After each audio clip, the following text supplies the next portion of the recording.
healing is irrational. It's in fact one of the most irrational things you're ever going to undertake in your life.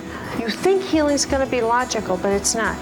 There is nothing logical or orderly about healing. Why? Because healing requires forgiveness.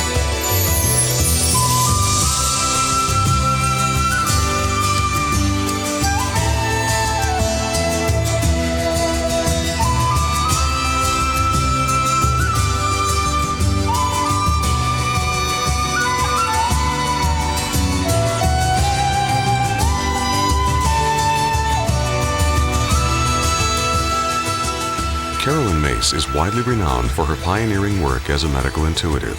She can see illness in a patient's body often before the person is aware of it. Her accuracy rate in diagnosing illness is 93%. Dr. Myss is the best-selling author of Anatomy of the Spirit, and her teachings assist people in understanding the emotional, psychological, and physical reasons why people don't heal and how they can.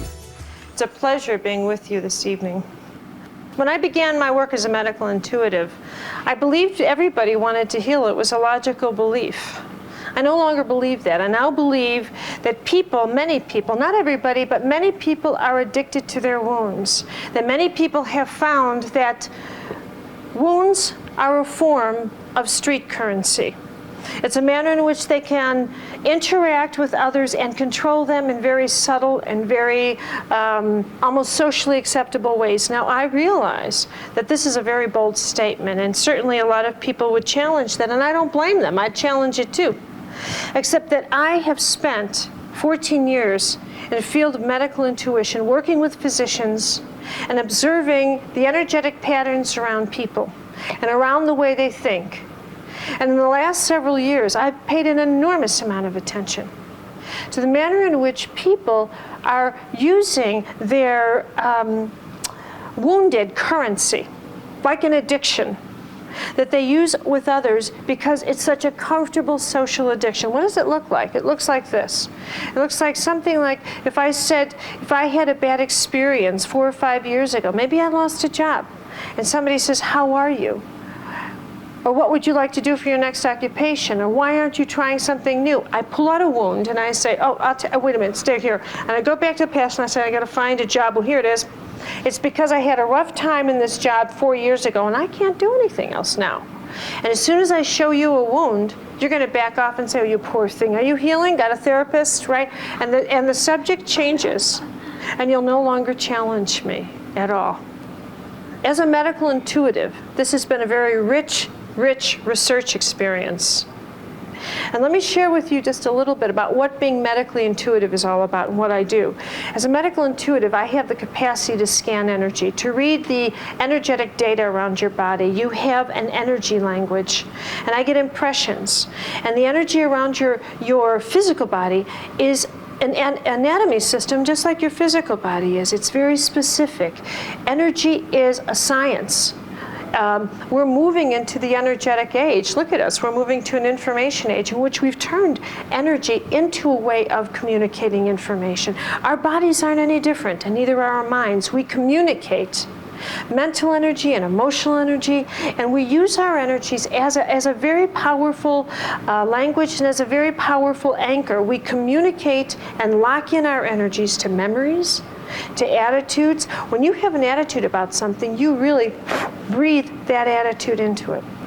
I started this occupation 14 years ago when I was a publisher, and I noticed that simultaneously I had a skill to find illness in people, and I developed this skill mildly until I met Norm Shealy. And I say that because Norm is a brain surgeon with whom I've worked for the last 13 years.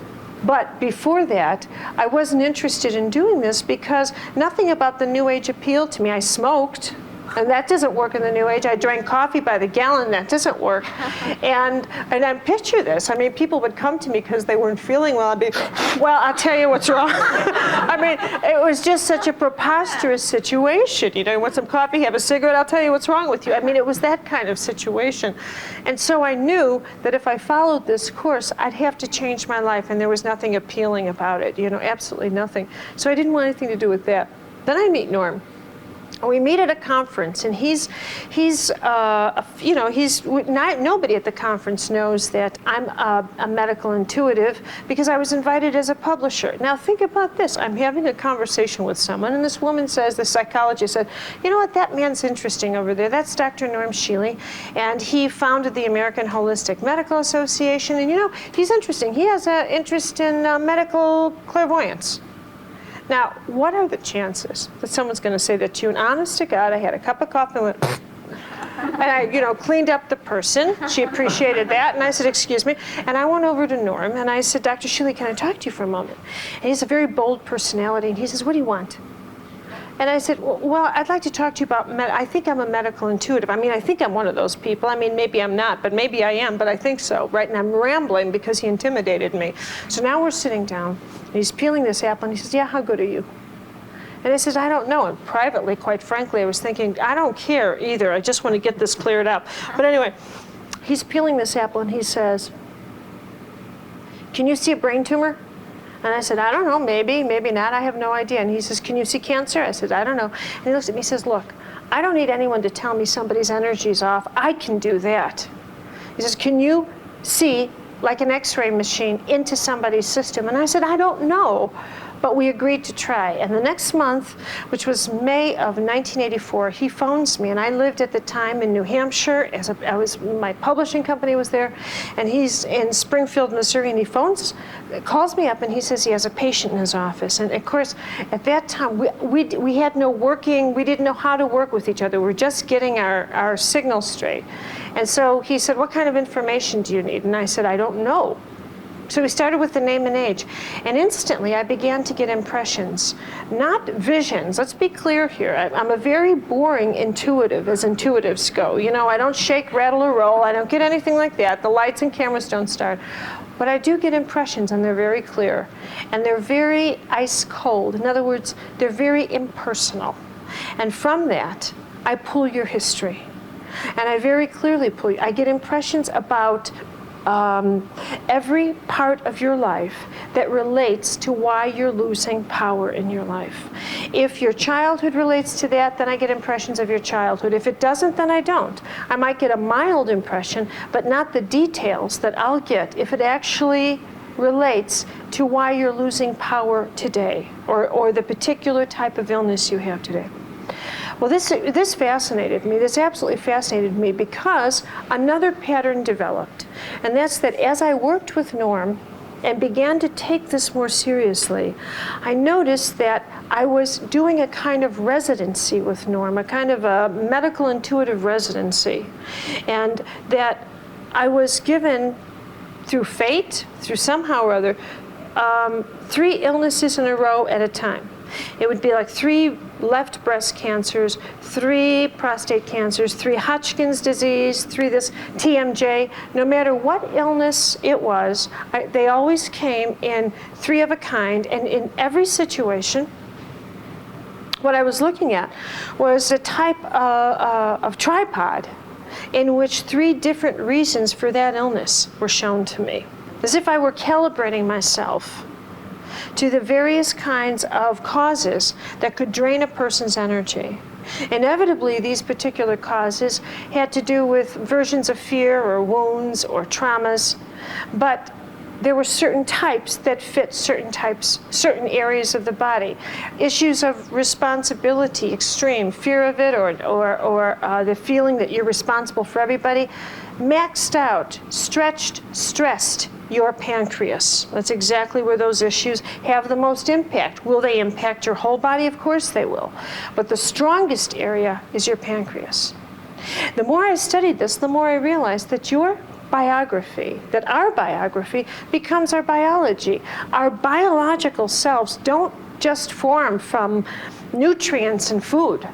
This forms from our life experiences, from our emotions, from everything about our lives, and from how we invest our energy into our past and how we glean the investments we're putting our energy in, and how those investments affect our body. If we invest our energy into negative past, first of all, it's like trying to keep a corpse alive, because your past is over with. Okay? It's trying to keep the dead alive, and what you are really expecting to have happen is that this dead past is going to provide your body with life force. Now just think of it that way. It's not going to happen. And at some point, you're literally going to drain yourself of this wonderful life force by trying to keep your dead past alive. And when I looked at that, I suddenly understood the incredible power wounds had over us and the price it cost us to keep wounds alive. How incredibly painful it was to our systems, even though it socially feels good. And that's where the real challenge is with wounds, because what I realized is we really like to communicate with our wounds. It's very intimate. We like it. You know, somebody says, you know, you want to get to know somebody. You know, speaking wounds is a very intimate way to do that. So that when you get to the point where somebody says, you know, I think you ought to learn how to talk to somebody without leading with your wounded history, you're going to look at them and say, why? Give me a good reason why I shouldn't do it. Because you feel so safe doing it. But the fact is, it's costing you a great deal, a great deal. You know, when you think, let me put it against a larger background, and that's that one of the reasons I found this so intriguing is because the shift into what I call wound consciousness or woundology happened so fast, almost overnight. I started to teach about the causes of illness and the energetic patterns about 1984, you know, because about that point I had enough experience at a medical intuitive that I began to get invited out as a speaker, and I'd share my impressions.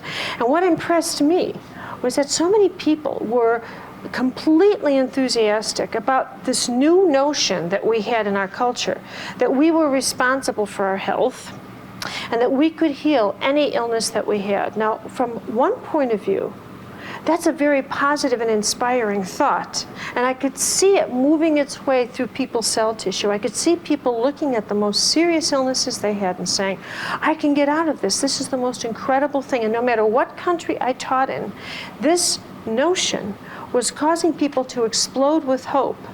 And I actually could see people when they would get up in workshops and they'd stand up and they'd say, well, I'm battling cancer here and I'm battling cancer there. And somebody else would say, you too? Me too. And they'd be applauding each other as if they had some kind of energetic power going. By 1988, everything had changed.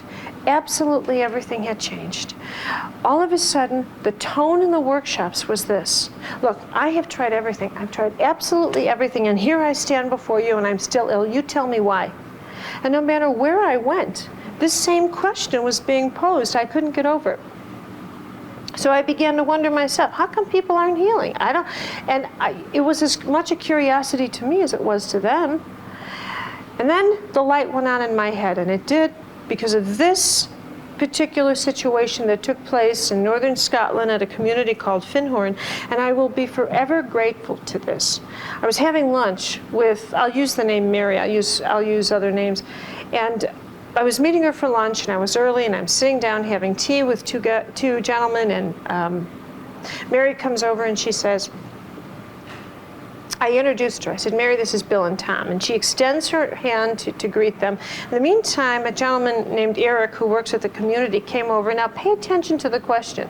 He says, Mary, are you busy on Saturday? Because we're having a visitor, and would you mind showing her around campus? Now, all he wanted to know was, are you busy? That's a yes or a no answer. This is not a treatise. This is not a dissertation. This is yes or no. And so she says, did you say June 8th, did you say Saturday? Any other day, but not that day, because this is a child abuse survivors group. I'm part of that group. We've agreed always to be together, not on Saturday. We never let each other down. And on she went. Now, let me say before I proceed here, I'm not suggesting that getting over child abuse is easy, nor am I saying that child abuse is not a trauma. I'm not even dealing with that. What I'm dealing with is the manner in which a person who's endured a trauma will turn it around and use it as a way to socially control other people or a situation. Later that day, Mary and I went out to lunch, and I said to her, I got to ask you something. How come within 2 minutes of your meeting these people, within 2 minutes, my God, within 10 seconds, you had to tell them that 1, you were a victim of child abuse, and 2, that you were angry about this, 3, that you were still angry at men, 4, you had to control the conversation, 5, you wanted the vocabulary in your favor. It went on and on. I wanted to know that because it was the first time I'd ever seen what I now call woundology played out in a full spectrum with such power. She didn't hear the question. She heard me challenging her power, and she responded with, because I am a victim of child abuse.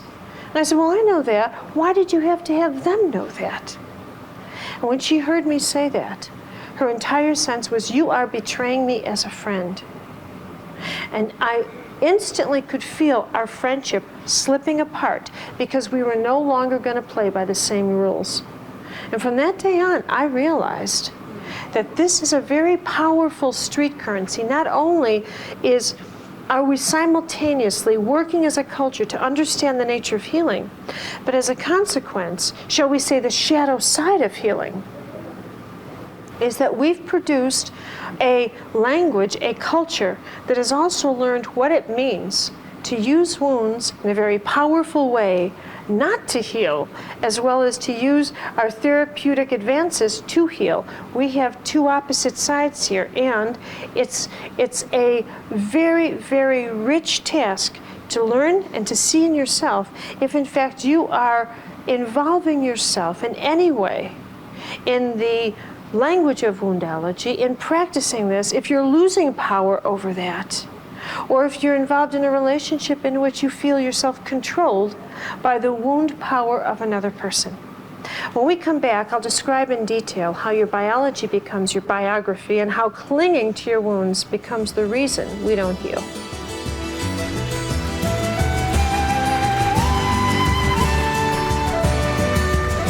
Woundology is a very powerful language, and it's a very expensive habit to keep a wound alive.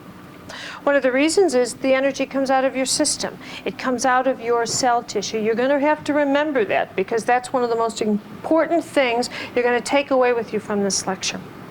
Now, when you get into a situation or when you find yourself into the language of what I call woundology, most of the time you won't realize it because it's so culturally comfortable. It's the way we've become. Prior to the 1960s, prior to the therapeutic age, our definition of what intimacy was very different than what it is now. I mean, wait and picture your parents, picture your grandparents saying, I need to process my childhood. I mean, do you see how totally preposterous that is, right? I mean, it just wouldn't happen. They raised us to follow a tribal route, to follow a certain type of culture, and that culture was to care for the tribe. And when we did that, we were told that to care for oneself was to act outside of a tribe, so that nobody ever did that, and it was normal. So now come the 60s, the age of incredible revolution, and we pop out of that. And we began to think, I want to discover who I am, and the first place people go on that journey is into where they hurt. They never go into their power. You never go into, my goodness, am I a talented person? No. The first place you're going to go is, how come I'm not talented? How come I'm so lonely? How come I'm hurting? And you go into this journey of discovering a different part of yourself that feels lonely, that feels empty, that feels wounded. And you kick in and click into that culture that says, I need therapy to move me out of this. I need some kind of help. I need some kind of different culture to move me beyond the person I am now. Now, I'm all for therapy, and I'm all for this type of healing dynamic. But what happens is when you really get into that role. And when you talk about yourself from an internal point of view around the issue of what you're lacking, then you have no inner profile that you're ever going to become a strong person. And the fact is, as a species, we are prone to believe that we cannot admit our strengths. It's just not, it's an uncomfortable process. I mean, how often do you meet somebody and you say, how are you? And they say, strong, talented, happy. Nobody does that. I mean, it's an incredible, not popular thing to do, shall we say, because very few people recognize that they can talk about their strengths. Instead, to get to your strength, you often have to use a wound. You have to go through an incredible cycle of wounds because of the way we've structured ourselves and our understanding of power, especially power about ourselves. Now I want to show you, I want to discuss with you, I want in your heads, in your minds, a profile of what you look like from an energetic point of view, because it's going to help you a great deal. You need to know when you're losing power to something. You need to know what it feels like to lose power, because you actually, whether or not you realize it, are continually in a state of either gaining power from things or losing power. And you may not even realize it. How many of you have had that experience where you are in an interaction with someone and that person says something that feels very critical to you? Do you ever feel that your stomach instantly goes into a knot? Okay, now you might say to yourself, boy, I just got such a knot in my stomach, but actually, what's really happening is that energy is actually leaving your body and connecting to that thought or to that person. And you drain that energy, and it's draining from your body. It's actually draining.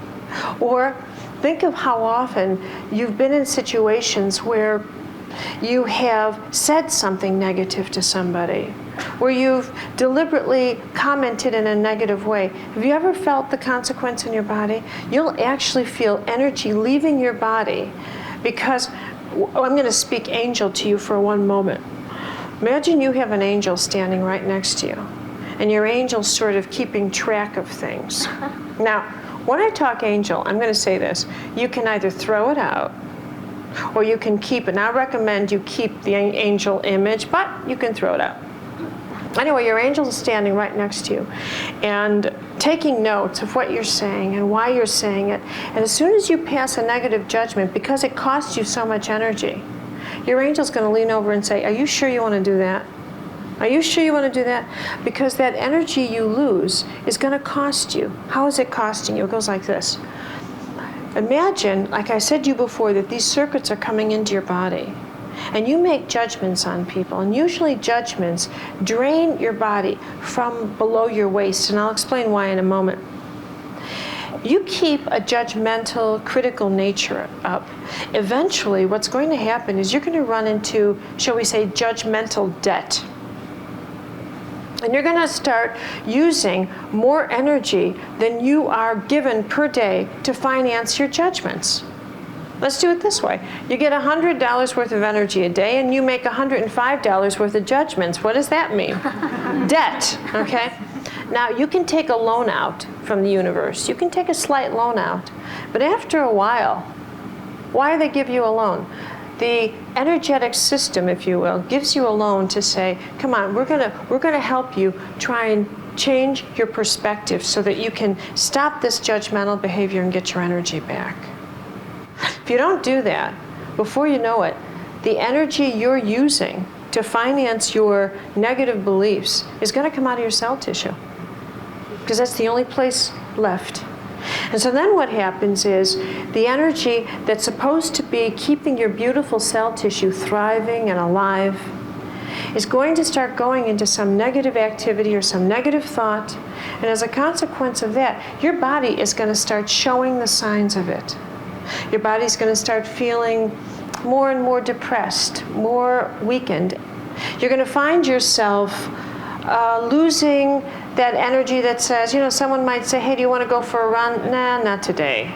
All of a sudden, the most ordinary things that you used to do all the time, you're going to start to have less and less energy for. And in other ways, you might find yourself getting more and more short-tempered, more easily irritated. These types of patterns that perhaps you wouldn't notice under ordinary circumstances in small ways begin to become chronic because you are seriously losing power. Now, as I described the energy system in your body, I want you to go through your own body as I'm talking, because this is, if I were doing a reading on any of you in this group this evening, this is what I would be looking for, and this is how I would be doing it. And the greatest gift I can give anybody now, the greatest gift I can give anyone, is to teach you how to do this yourself. Because this is such, from my point of view, this is one of the most valuable tools you will ever have for sensing and following where your spirit is, where your energy is, how well you are distributing your energy in your life. So, let's take a look at it. Imagine that your body has 7 data banks in it. Seven independent systems of collecting data. And they collect, each one of them collects a specific type of data related to your life. Now, in other traditions, these 7 data banks have different names. You know, in the Hindu tradition, they're called chakras, and in the Buddhist tradition, they're referred to as the 7 lotuses. But I work with them this way. I call them data banks because, first of all, it appeals more or less to the Western thinking. But secondly, and it more accurately reflects from my point of view how incredibly specific these data banks are in terms of the human energy system. Your energetic system is not this vague kind of magnetic force that hangs around your body and takes off after you leave this planet and either goes one way or another depending on your tradition. It's actually an incredibly well-organized anatomical system that matches the incredibly well-organized system of the physical body. The difference is that the energetic system is a profile of your relationship to power, and your physical body is the manifestation of how well you manage power. So let's put those two things together. And with that, let's look at this. Your first data bank is what you're sitting on. All right?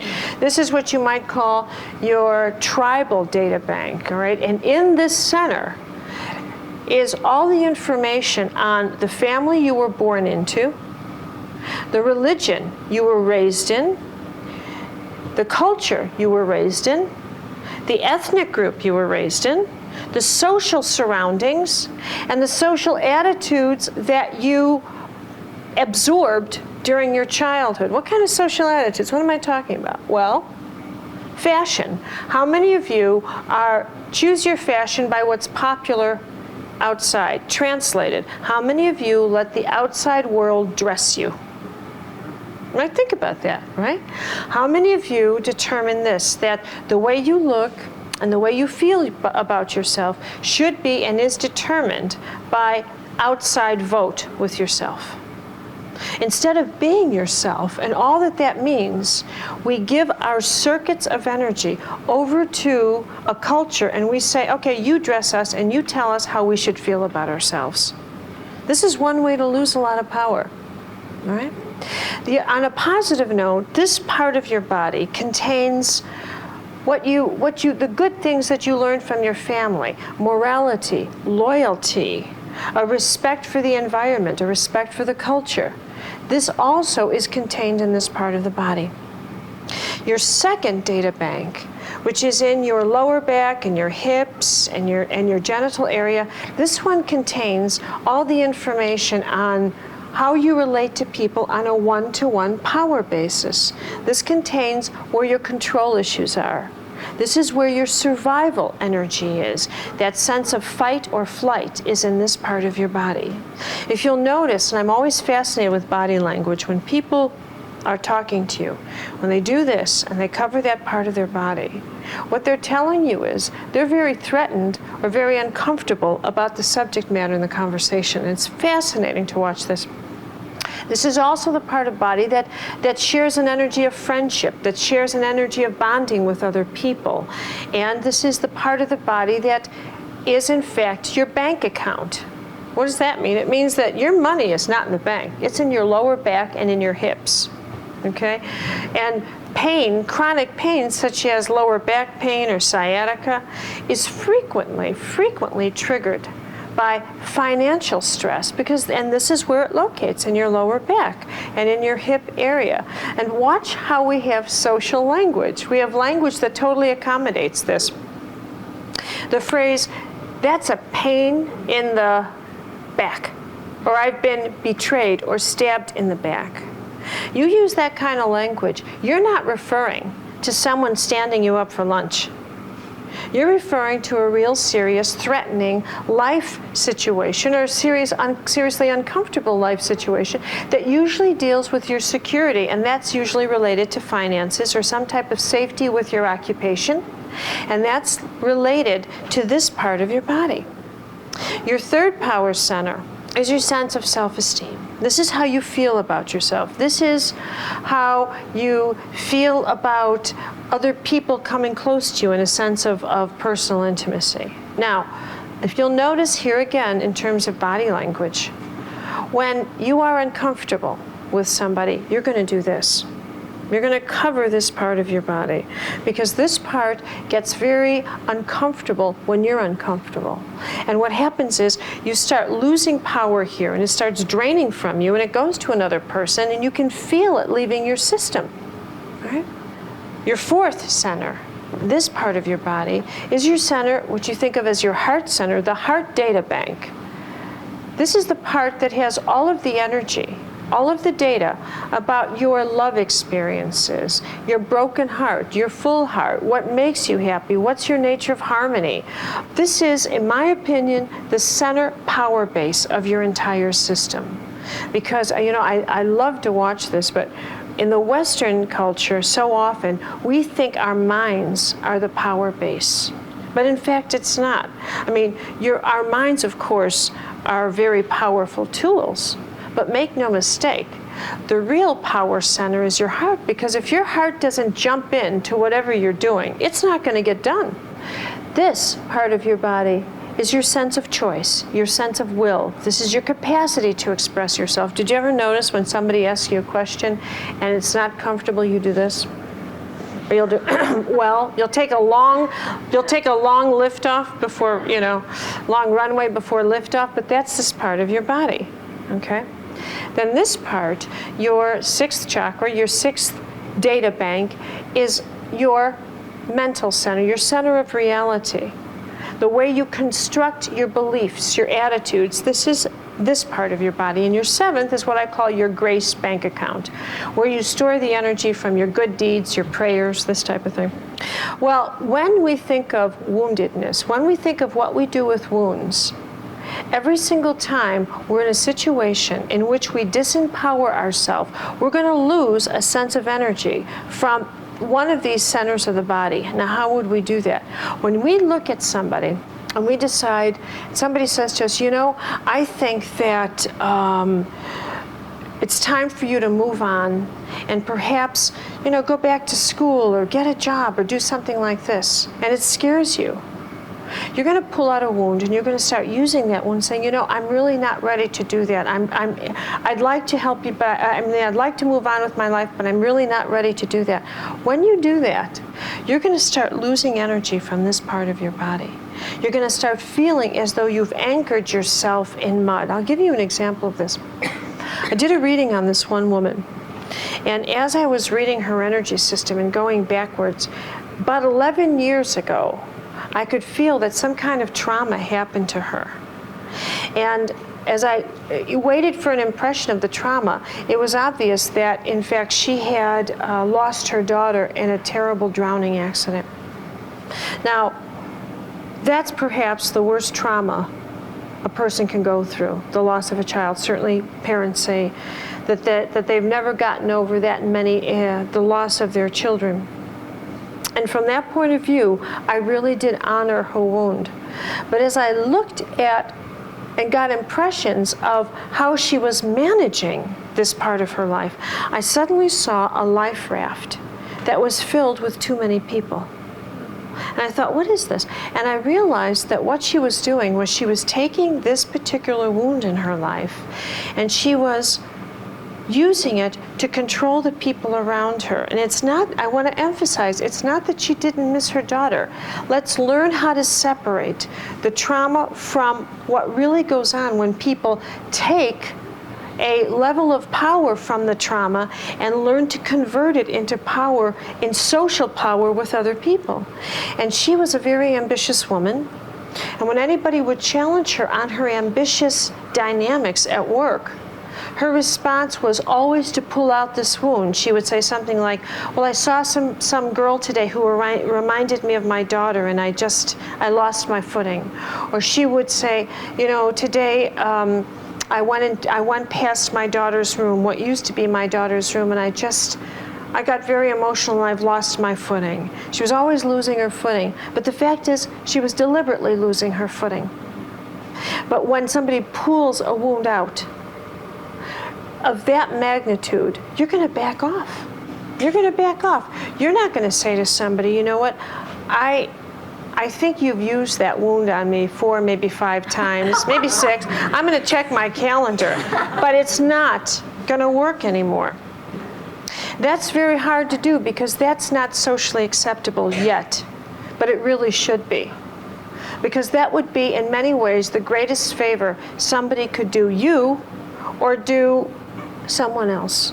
And that would take a great deal of challenge because our social climate, and I want to emphasize that again and again, is so centered around the protection of a wounded person.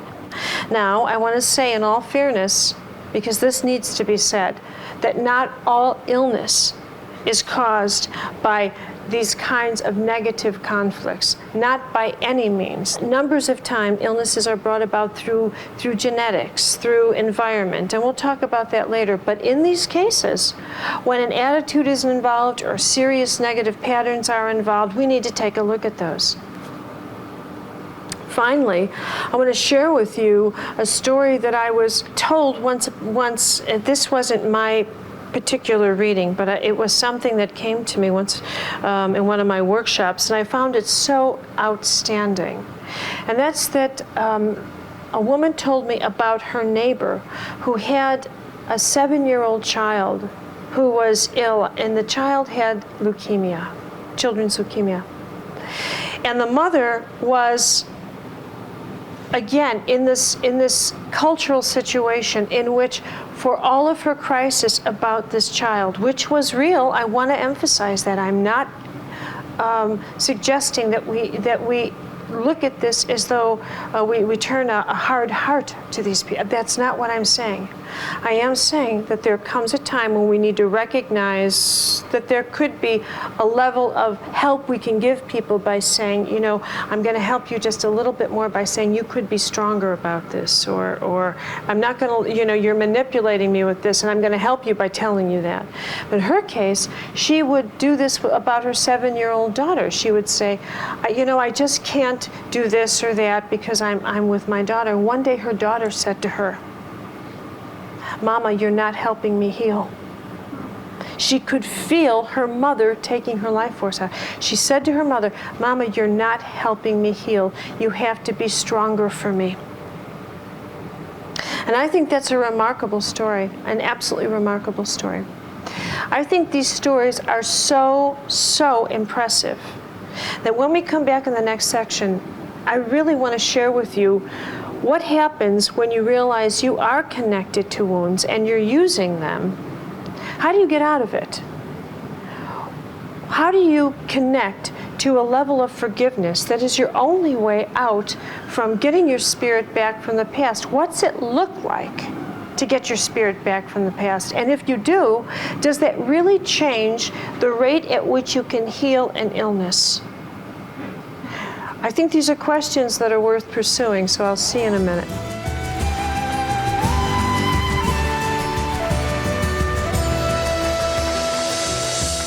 In all of my many lectures about woundology and speaking woundology, the next natural thing to discuss is, well, what do you do when you realize first you're fluent in it, and secondly, where's your spirit, right?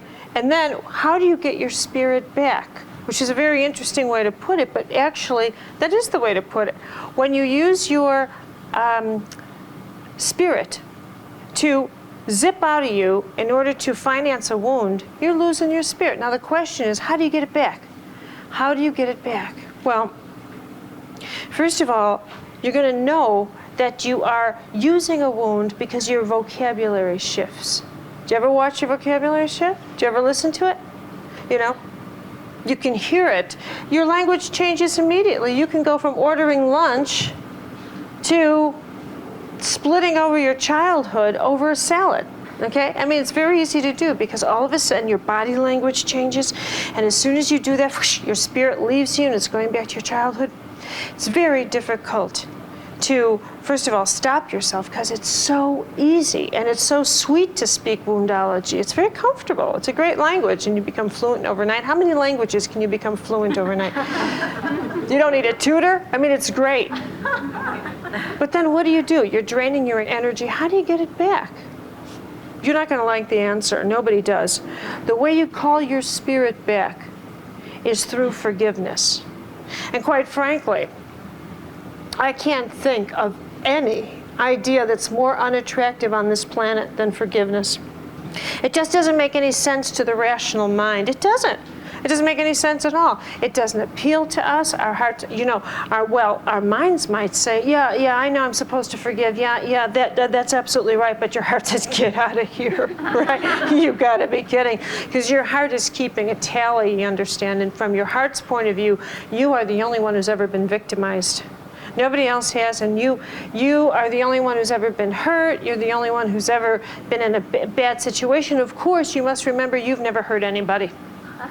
So, you know, let me remind you that there are probably at least, I don't know, just as many people in another workshop trying to get over knowing you. All right? Nevertheless, you really have to get to the point where you can call your spirit back, and the only true way that's successful is through an act of forgiveness. And forgiveness is that, well, I'll talk about that in a minute, but actually the best way to share forgiveness is through a story. The story I'm going to share with you, I'm pleased to say and very proud to say I knew this man, and he told me his story himself. His name was David Chetlahay Paladin, which is a Native American name. He was a Navajo. When I listened to him tell his story, I realized what he was really sharing with me is the truth that forgiveness is the eye of the needle. That unless you can experience, unless you can understand forgiveness, you're never going to get your spirit back from the missions and the places you've sent it on, in which you're finding yourself draining your energy because you hold on to this perception that something was done to you that should never have been done, and that as a consequence your entire life is a disaster. Let me tell you this story. David, whose Navajo name, he was a Native American. His Navajo name is Chetlahay. He grew up in a reservation obviously in the Southwest, and when he was 15 years old, he was a very serious alcoholic, and so he and a friend left the reservation and decided to go wandering around, and who knows, they were just looking for some place to belong. Now, as I tell this story, I want you to pay attention to the detail with which I tell it, because there isn't a detail that's there uselessly. Chetlahay and his friend eventually found themselves on a merchant marine ship, and they were, cruising around the South Seas. David was an artist, and so he's sketching things that he saw on all the kinds of beautiful islands, but he also saw the Japanese preparing for World War II and building their bunkers, and so he began to sketch this. And by this time, he's 17 years old. While he was on the ship, both he and his companion met yet another runaway. It was a young man from Germany. So the three started to pal out together. They didn't have friends they wanted to return to. They didn't have family. So they're kind of enjoying themselves at sea. Only the problem is the war was coming. So they all had to return home, and David's drawings were turned into the U.S. military because they were of great value.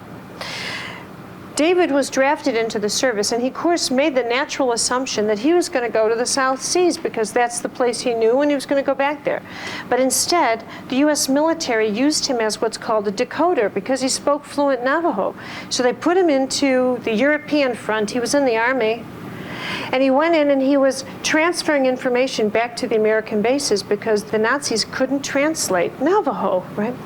Well, eventually he was captured and he experienced hideous things. The worst of which perhaps is that the Nazis nailed his feet to the floor. And in doing that, he was made to stand there for 3 days. He was beaten, he was starved, all kinds of things happened to him. They finally decided that the way to get rid of this man was to send him to Dachau because he wasn't worth sending to an ordinary POW camp because he was, in fact, a Native American.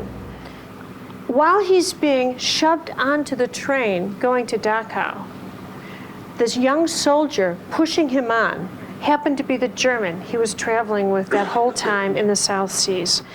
And because they recognized each other, this young German officer got Chet LaHaye out of there and managed to get him into the train going to a POW camp. Saved his life. Later, the American soldiers came and they liberated the camp and they found him semi-conscious. And quite frankly, what happened was he was sent to the Russians. They thought he couldn't be one of us. The Russians sent him back and said, he's not one of us. They took Chet LaHaye and they brought him back to the United States, and he's semi-conscious. They put him in a veterans hospital in Battle Creek, Michigan, and he begins a 2.5-year journey in and out of consciousness. Now, if you know American Indian mythology, you'll recognize this as the journey of the shaman. He was in and out of consciousness, okay? When he came out, his legs were barely working. I mean, he could hardly walk at all. He had those heavy braces on his legs, and it was a very tragic case. He couldn't get over what happened to him in the war, and he decided that what he would do is go back to his people in the Southwest on the reservation, tell them what happened to him, say goodbye, and return and spend the rest of his life in the Veterans Hospital. Bear in mind, they haven't seen him in 11 or 12 years. And all of a sudden, he comes back crawling, crippled on these leg braces. And this is what happened. They hold council, and they say, Chet LaHaye, tell us what happened to you. So he begins to tell the story. Now, how did he tell it? He didn't tell it in a screaming, yelling, oh my God, was I victimized in my horrible way. Instead, what David did was he told it in an almost impersonal way, like a story way, as if he was observing his own life but not attached to it, observing but not attached to it. And he was fine until he got to this one point where he starts telling them about this one particular Nazi guard who would take maggots and chicken gizzards and shove it down his throat, and he didn't have either the strength nor the freedom to fight this man, and he'd just have to endure that. And his tribal members who had gathered around him, they just listened. They didn't sit there and say, oh my, what a horrible thing, and give this kind of feedback. All they did was witness. Now, at the end of it, they held council because they wanted to help him.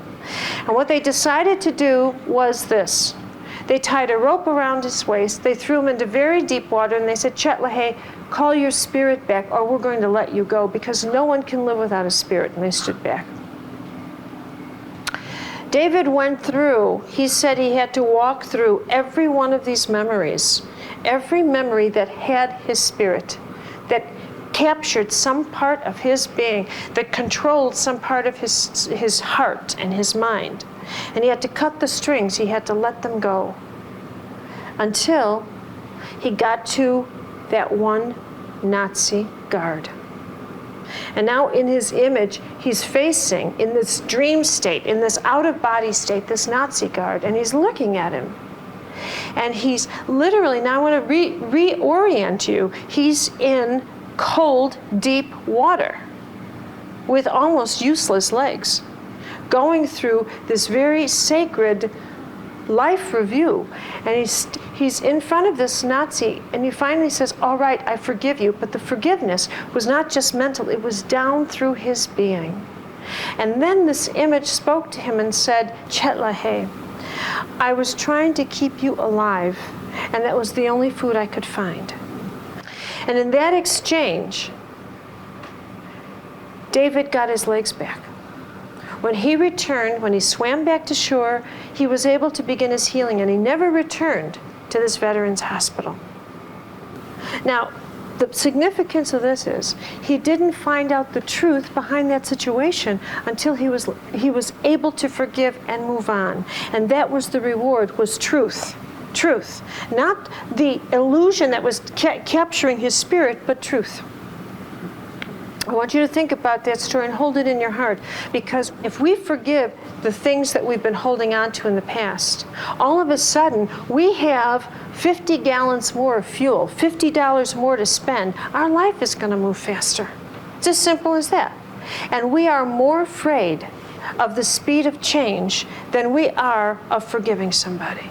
We're afraid to forgive because we know in our gut our life will move faster, that we'll have more change than we know how to handle in a period of time, that we're not designed for quick change. We're terrified of it.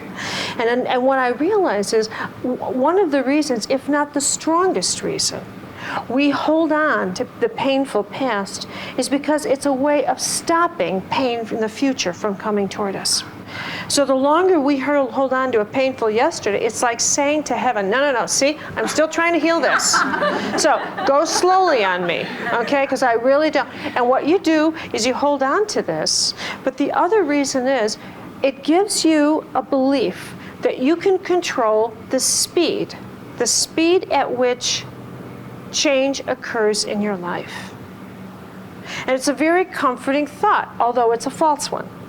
Because one way or another, these changes are going to happen. And what I want to, it's amazing to me every time, because as you unravel and talk to people, like, why are you holding on to this wound?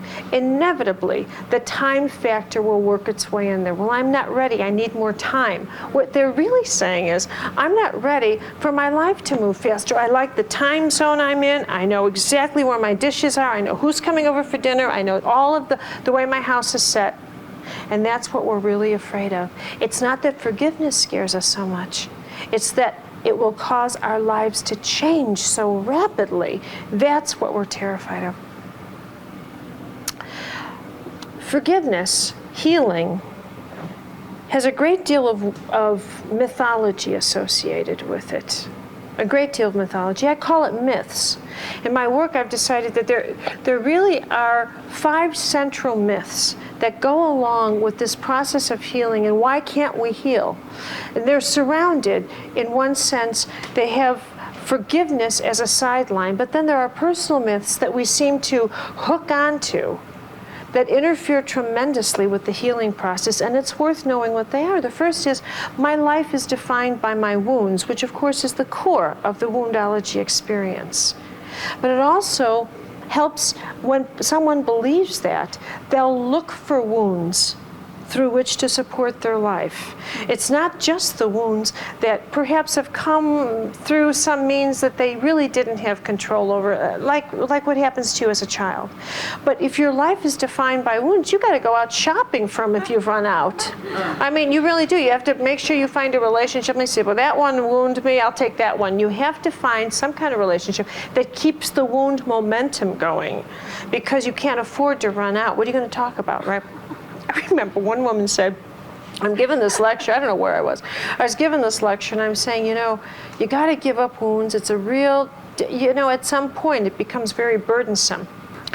Out of the balcony, this voice comes, I don't know, she shoots out and she says, I can't do that. What will I talk about? And and I'm looking, and I'm trying to look at her like this, like, who's talking? But I realize, it is so terrifying. But anyway, that's one of the myths. The second one is that being healthy means being alone. We have a real belief. We don't really have a model for what the healthy, vulnerable person looks like. Instead, our model of the healthy person is that when you're healthy, you're totally alone and able to take care of yourself. You have no emotional needs. Your body's perfect. You don't age, and all is well. Right? That's not the way it is. The truth is that we need to have a model that says, we're healing all the time, and being healthy means being vulnerable. You can still be close to people. We need to rethink that model. The third is that feeling pain means being destroyed by pain. Pain is not the enemy. Oftentimes, pain is a guardian. Just think about it. If your body falls into patterns of pain, it's telling you something's wrong here. That's not the enemy. It's a language. Pain is a language. It can also be a very guiding force that says, I'm going to tell you, you can't walk on one leg anymore. You have to get yourself balanced or you're going to be in pain. So that when we look at pain from a different angle entirely, we're going to have a very different relationship with it, and it won't be frightening. Rather, it'll be something you could look at and say, this is a language that's talking to me, and get all the information you can from it. Squeeze the information out of it, because that's what it can offer you. If your body's in pain, it's talking to you. The fourth mythology, and it's one that's very popular, is we believe that all illness currently, one of the most popular beliefs, let me put it that way, is that all illness is caused by negativity. That's not accurate. All illness is not caused by negativity. But we've held on to that because it seemed in the beginning to be such an incredible thing to discover. What? That it's not just caused by random things and viruses, this kind of thing, that I actually have some kind of contributing energy to an illness? Well, yes, we do. And at the same time, that's not the cause for all illnesses. We have to be careful here, because what that makes you feel is that every time you're ill, you're a negative person, or you've done something negative. And in fact, that's not accurate. So we have to get a softer attitude about this notion that all illness is the result of negativity. We have another belief that true change is not possible. And this is a strong belief people have, that you can change the small things in your life, but you can't really change the big things. And that the real parts of yourself that you have to redo, etc., can't be changed. And part of the reason is because, again, as I said, in your gut, you know that if you make the kinds of changes that your healing requires, a lot more than your body's going to change. A whole lot more than your body's going to change. You're going to become an absolutely different person. And that difference can be more intimidating than walking through the disintegration of your body in an illness. That's how frightening it is. The thing you have to bear in mind is life is a learning experience. There is never a moment when we're not learning on this planet. Bear in mind that many of the lessons we learn, many of them, look like they're painful. But in fact, they're the greatest blessing we could ever had in our life. Absolutely ever had. And I'll share one of my favorite stories with you. I was doing a workshop in Amsterdam, and this gentleman who was in this workshop was in charge of taking me back to, I don't know, to the airport or something. I don't remember what it was. But you know how after you've taught a workshop and you've been on your feet for hours and days, whatever, the last thing you want to do is engage in a long conversation with someone. So I get in the car and he says, let me tell you about myself. And I'm like this, like, oh, please do. But actually, he told me one of the best stories I've ever had in the whole of my life on this planet. He says, let me tell you about my life. He said that he had two business partners. And the three of them owned two companies. One company was fairly useless, and the other one was the one they were in. So one day he goes to work, and his two partners outvoted him. They said, we've decided we don't want to work with you anymore. And so what they did was they said, you have a choice. You can either take all this stock in this worthless company, or you can take the equivalent of $35,000. And he said to me, all the stock in a worthless company, or $35,000. He said that 35 grand was not going to either get me out of debt or help me pay my bills. And then there's this. And he said he didn't know what to do. He was beside himself. So he goes home. And he wants to tell his wife, and he says, I got to talk to you. She says, I want to talk to you. I want a divorce. All in one day. All right? So everyone divorced him in one day, or announced their intention to divorce him. So he said to me, now, I'm not a spiritual man. At least I wasn't then. And he said, but I finally stood back and I said, there's only one thing, one source that could mess up my life like this. And it had to be God. So he decides to say a prayer. And he says, if you're there and you have anything to do with this, talk to me. He has a dream. And in the dream, he sees himself as driving this car, and he's going over the Alps, and it's real icy and it's real snowy, and he's clinging to this car. He's got to hold on for dear life, but eventually he makes it over the top, and he drives down, and the road is beautiful, and it's dry, it's sunny, and he drives the car to a beautiful little house where there's a candle in the window and a meal waiting on the table inside. And from that he deduces that he should take all the stock in this useless company because this is a cat food company, and he was driving a Jaguar. So he tells his partners that he wants the stock, and they said absolutely, and they're laughing because they think they've just saved themselves $35,000. Well, within 6 months to a year's time, he had this company turned around, and now he's one of the most generous entrepreneurs in Europe because it just simply exploded for him. And he met another life's partner, and he moved on. He's got a gorgeous marriage, and he has a beautiful life. But what he was able to do was not hold on to the wounds. Now, if he had done that, I don't believe, although you can't prove this, that his future would have ended up this way, because he'd still be saying, why did you do this to me? Instead, he said, all right, you did it to me, I'm out of here. All right? And he took his circuits of energy, and it just took off. Now, there's another thing I want to point out here that's really delicious to point out, and that's that when you heal, and in the healing process, you're going to recognize that healing requires a number of things. And we've talked about that. Healing requires, of course, paying attention to your wounds and going into forgiveness, etc. But it also requires honor. It requires a sense of personal honor. And I never realized that till I wrote the book Anatomy of the Spirit. I never realized the role that integrity and honor play in healing, especially with yourself. If you give your word to yourself, you've got to keep it. Don't negotiate your honor, because you know what? It affects your immune system, it affects your biology, and I'm not kidding you. So, how does one forgive? And how do you manage yourself and your healing? I'll tell you when we return. Thank you.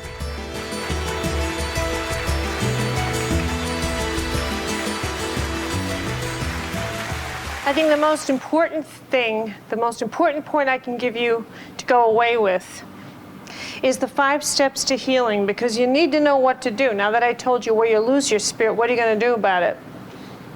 First thing you want to know is you have to force yourself to forgive. You are never, ever going to want to do it. So no, it's true. So what you need to realize is at some point it's got to occur to you that this is hurting you a lot more than it is them. And that's all there's to it. You will never really want to do it until after you've done it. And that's the funny part about it. You'll never know how precious and how good that feels until after you've done it. That's the first thing. The second thing is you have to redefine healing for yourself. Instead of thinking that healing is perfection, think of healing as a day-to-day life journey. It is not reaching a goal where your body is perfect and your mind is perfect and your childhood is perfect and your tomorrow is perfect. Get out of healing as perfection model, because that's not going to do you any good, and it won't work, and you'll never get there. So instead, think of healing as an everyday task that you have to live with, and redefine it as not perfection, but your capacity to walk every day through the challenges that are in your life. And sometimes if the challenges are an ill body or a depressed system, a depressed mental or emotional state, nevertheless, use it as a way to say, I've got to heal today, I'm healing, I'm always healing. And look at it as a continuation. Another thing is stop asking for the reasons why things happen as they do. Give that up. I mean, so many people get to that point and they say, I will not at all move forward with this situation in my life until I know why things happen as they do. And you lock your heels in and you clench your jaw, and nothing ever moves forward for you at all in your life. And I'm telling you something, that's a dangerous position to be in. It's very dangerous because your spirit does not move on, and neither does your life. And you never get anything back, and you never do anything else. Chart a course for the future. Chart a course. Make sure, which is the next step in healing, is to chart that course and make sure it is far away from the wound you're using. Okay? See yourself, create another life path for yourself. Imagine yourself in another direction. And literally force yourself to do that, okay? And the last step, which is the same thing I witnessed with Chet LaHaye, which is to sit around and have people witness your wound 3 times. And that's it. Don't go overboard, don't use anything else. It's 3 times and you're done. And literally watch what happens after that. Don't let yourself slip into passages in which you find yourself needing more and more support. Now remember, certain things will take support, like for example, the death of a child. This is a different category, right? This is going to take a longer time. But that other level of your life, when you have to have people support you for different types of challenges in your life, limit yourself. Limit yourself for your own sense of strength, and say, you know what, I'm going to call people together for 3 times, and I'm going to listen to how much I hurt. And after that, don't expect that you won't hurt, but at least tell yourself, now I've been heard. Now I've been heard. Now I've been witnessed. Now I have to get on with my healing. This is a very powerful way to move your spirit out. Another thing you've got to understand is managing your personal energy system is also a very organized model. You want to stay in present time. You want to watch where your energy is. Learn to chart your energy of your body, not just what you want to do with your life. Learn to pay attention to when you're losing your energy to a wound or to yesterday. You can feel it. You can feel it in your biological system. You can feel it when you find yourself getting depressed and you say to yourself, why am I depressed? Look to your history. Because you might find it goes that way. Look to a relationship. Look to some form that's causing you to lose your power because it reminds you of yesterday. Listen to yourself. Listen to the vocabulary you use when you're speaking with other people. Watch how you interact with them. And when somebody says, how are you? Listen to yourself. Do you come out negative first or positive? Do you come out with a sense of wanting to engage them in, oh, you poor thing type of dynamic? Or do you come out with this sort of sense of, I'm really okay. I can note, you can have something sad going on in your life and still be okay. All right? You can have something traumatic going on in your life and still be okay.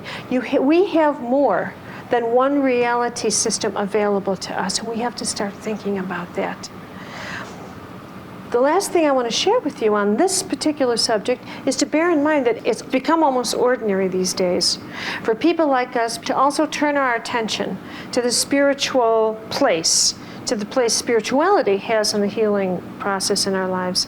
And we are now prone to ask questions like, well, for what reason was I born? What's the meaning of my life? What am I doing here?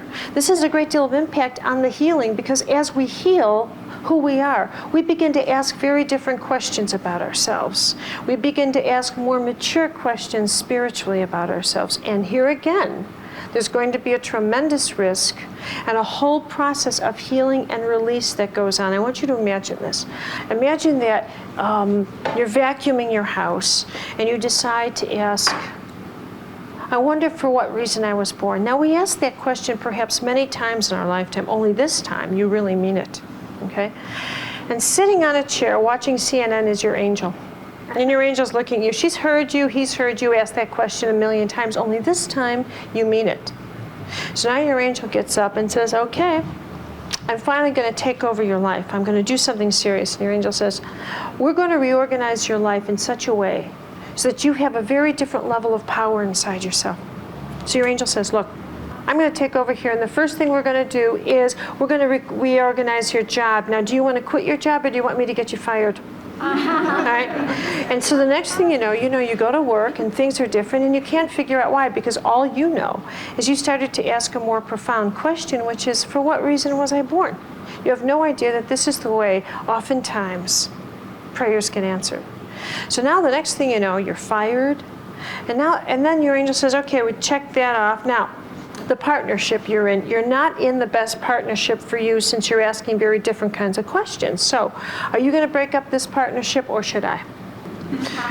And the next thing you know, your romantic partnership is either a little bit on the faltering side, or it breaks up completely, or you find yourself not able to relate to this person. And your angel says, I'm giving you 1 more month. Do something about this, or I'm taking over. Next thing you know, that relationship is over. And so then the angel says, okay, now, I want you to alter your diet, get on a different exercise program, and do this because all of this is what you need to do to move on to the next step of your life and to begin the journey of discovering for what reason you were born. By this time, you're squat flat out, right? You've been fired and your mate's left you and you have no idea, and you're laying there thinking, what? And you know, your tendency would be to fall into tremendous patterns of resentment unless you held in your mind, wait a minute here, there's only one force that could make such a mess of my life, and it's not human. And from that point of view, you stand back and you say, I'm going to take a very different look at my life. And I think I'm going to take a look at it from the point of view that I'm living a very richly guided life.